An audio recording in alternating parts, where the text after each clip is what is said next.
म्हणजे आज कुठे तो साधू संतांचा महाराष्ट्र, कुठे आमचे गाडगे महाराज, कुठे हे सगळे होते,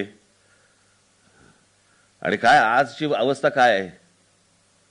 शेताला पाणी नाही पण खराताला पाणी आहे. कोणतरी आला खरात, शेताला पाणी नाही मिळत. आमच्याकडे इरिगेशनची बोंब, पण खरातला पाणी भरपूर. हे बाबा आमचे, ही महाराष्ट्राची अवस्था. ही प्रकरणं राजकारणाच्या सोयीप्रमाणेच बाहेर येतात, वाईट म्हणून बाहेर नाही येत. आता कोणाची तरी बत्ती लावायची, कोणाची तरी वाट लावायची म्हणून ठेवणीतल्या ज्या असतात गोष्टी, त्या ठेवणीतल्या गोष्टी परत त्यावेळेला बाहेर काढायच्या.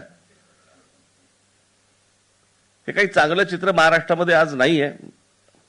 आशा करूया भविष्यात ते लवकरात लवकर सुधरेल.